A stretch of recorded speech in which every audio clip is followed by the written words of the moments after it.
Pernah gak sih kamu ngerasa hidup ini gak adil? Ada orang yang dari lahir udah punya segalanya. Rumah mewah, koneksi, pendidikan bagus. Sementara kamu baru mulai aja udah kehabisan tenaga. Terus orang-orang bilang rezeki udah diatur, yang penting usaha.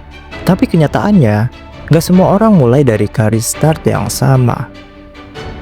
Dunia ini kayak lomba lari. Tapi masalahnya ada yang mulai dari garis 0 meter, ada yang mulai dari 100 meter. Bahkan ada yang udah duduk di garis finish sambil teriak, "Ayo dong, semangat!" Kita disuruh kerja keras, tapi nggak semua orang punya kesempatan yang sama buat mulai. Ada yang lahir di keluarga yang stabil, sekolahnya bagus, orang tuanya support. Tapi ada juga yang dari kecil udah harus bantu orang tua, sekolah sambil kerja, bahkan makan aja masih mikir besok bisa apa enggak. Jadi kalau kamu ngerasa tertinggal, itu bukan karena kamu malas. Kadang memang karena dunia ini gak semua garisnya lurus.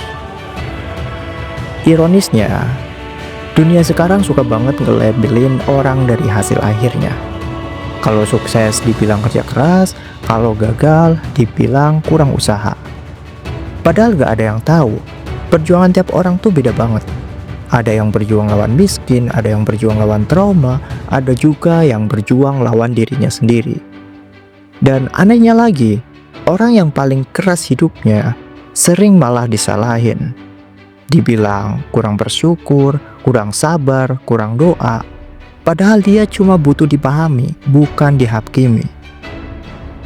Aku gak bilang kita harus nyalahin nasib, tapi kita juga nggak bisa pura-pura buta sama kenyataan. Dunia ini gak adil, iya, tapi bukan berarti gak ada harapan.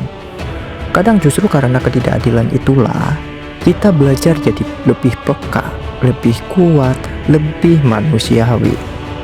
Karena mungkin orang yang lahir dari garis start terjauh adalah orang yang paling ngerti arti perjuangan. Jadi, kalau kamu ngerasa hidupmu berat, ingat ini, kamu bukan gagal. Kamu cuma lagi berlari di lintasan yang lebih panjang.